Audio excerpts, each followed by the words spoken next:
Good afternoon, ladies and gentlemen, across our beautiful country of Canada, our friends around the world in the known and unknown universe.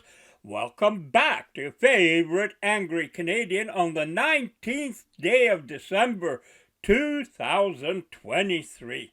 And carrying on from the previous video, I can't believe that Pierre Poilievre said the next election in Canada is going to be about carbon. The next election will be the carbon tax election. So take your pick, folks. Either you quadruple the tax with Trudeau or you axe the tax with me. So does this little Pepe Le Pew believe that the biggest issue we're going to face for the next election is carbon tax?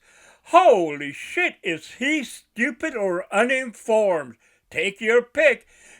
People think that Justin Trudeau stands no chance of getting elected for another term. To which I say, in politics, never say never. You know how many politicians have really screwed up, been voted out, and got back in again at a later date? It's not given that Trudeau's going to lose, especially in a Canada that is so dumbed down. We are dumbed down by the fake media and political rhetoric, like Poilievre saying that carbon tax is going to be the issue of the next federal election. Well, what about poverty? That's been an issue in Canada forever. Housing affordability, jobs, immigration. Oh, and under Justin Trudeau, well, we are letting people take their own lives. And although the numbers suggest 10,000 Canadians have participated in Canada's medically assisted suicide. Oh, hip, hip. We're number one in that. We have the most medically assisted suicides in the world. Oh, oh, how can that be? I mean, our life here is so good. Listen to the liberals, and we're just on top of the world. Listen to the conservatives. We're in the cellar. Oh, what's the truth? Where is the truth? Nowhere. They're all lying. Anyway, medically assisted suicide. What does it say about our values, ethics, and morals?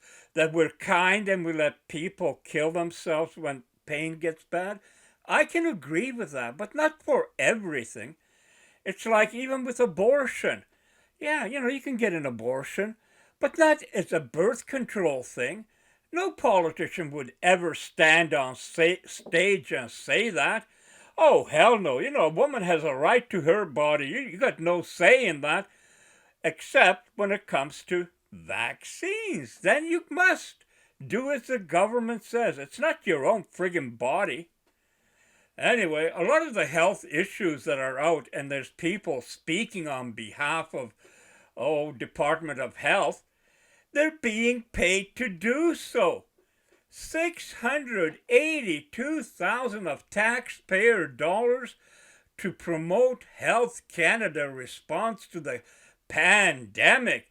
Wow. And talking about that, last night I saw Theresa Tam on the news still advocating for taking the jab because, well, basically I guess you'll have to do it every year from now on till the rest of your life. But we're not getting the truth about all that stuff. Or why is it that Canada is going to allow the WHO, World Health Organization, completely unelected? Second biggest donor is the Bill and Melinda Gates Foundation. And they're going to take over our health priorities next year. I think it's around May, but it might even be sooner. There's countries where people are crying out against it, resisting. England is one of them. But here, not even a little squeak about it. We got so many big issues, my friends. And, look, accredited mortgage professionals estimate about 375,000 mortgage holders in Canada are already challenged by their current payments and may not be able to handle higher rates.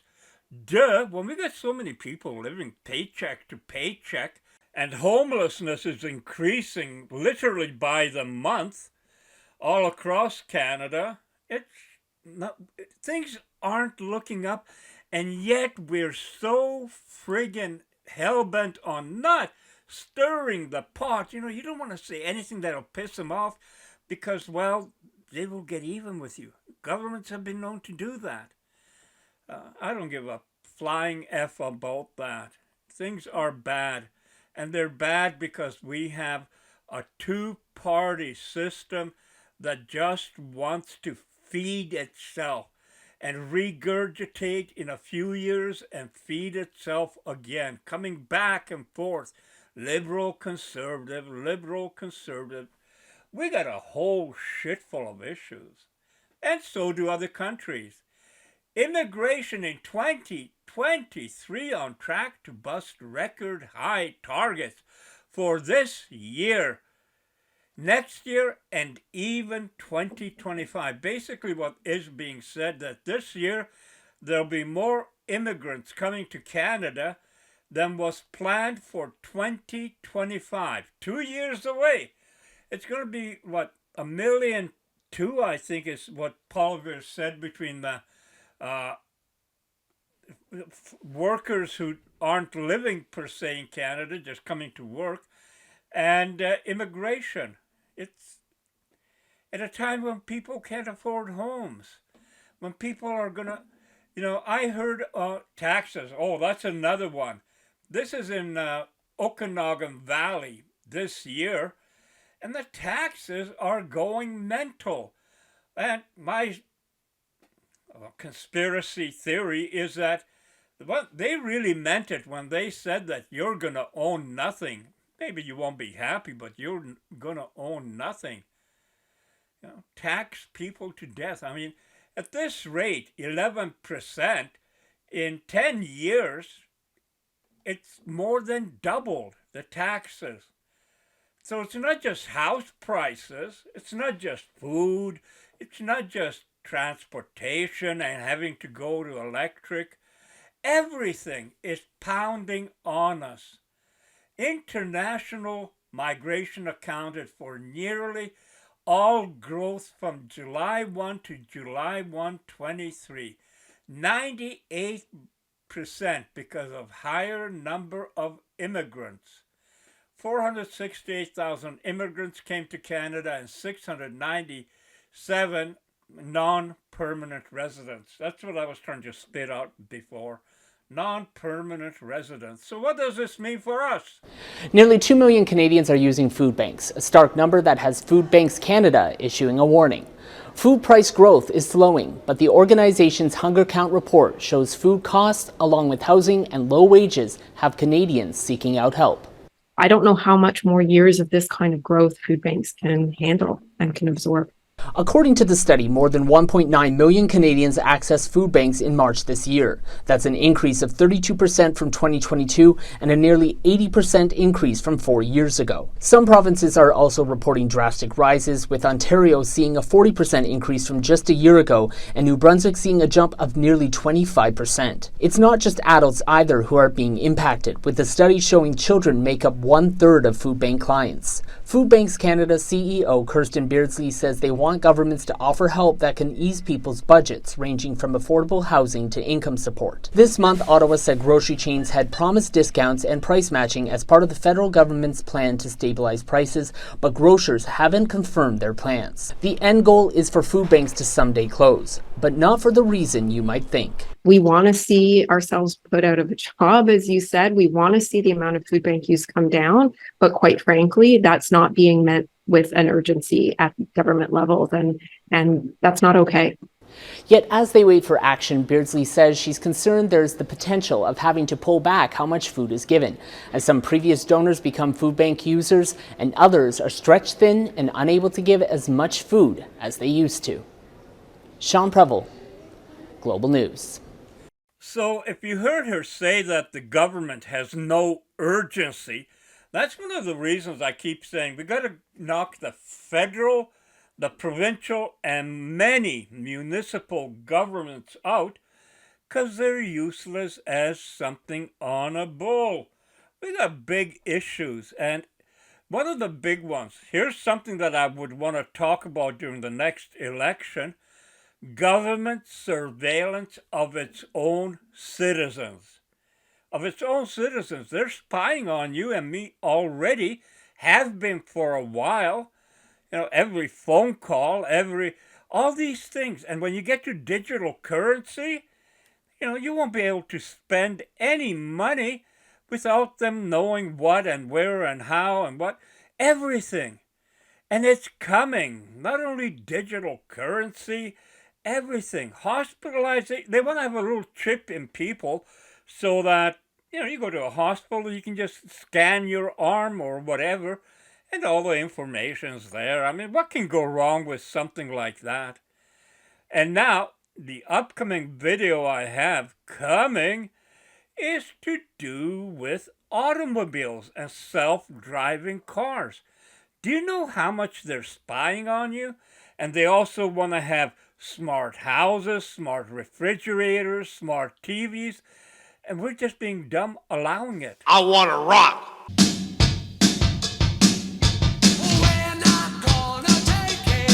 All right, I've been talking long enough. We're not going to take it. So this video now, I found a few days back, and it really shook me up and got me thinking. Have you ever seen the movie Enemy of the State with Will Smith? Or the TV series Person of Interest? And there's another movie I really enjoyed, Helen Mirren in Eye in the Sky. I mean, the kind of surveillance that is already available means that those days when I was young and, we weren't surveilled. We had the freedom, everything. It's gone. It's gone. And it doesn't matter if you're a political person or whatever. Everyone is being spied on in every way, and it's not an issue. I haven't done anything, so what's the big deal about it? It's not an issue until it becomes a friggin' issue. And then you can't get out from underneath it.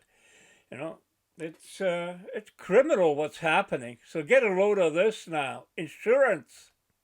Hello everybody, this is a letter supposedly sent by a whistleblower within the insurance industry, the car insurance industry in Germany.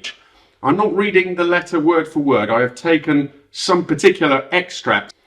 I work in the IT department of a large insurance company headquartered in Germany.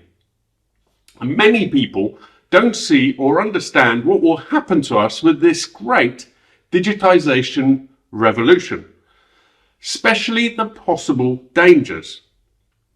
Here is an excerpt of the pilot projects that we are working on, starting with the digitized car. Pilot projects are apparently already underway. In the next 10 years, it will no longer be possible to insure old cars. So basically what he's saying here is that you will be forced to buy a digitized car because it won't be possible to get insurance on older cars that aren't connected to the network. And he expands further.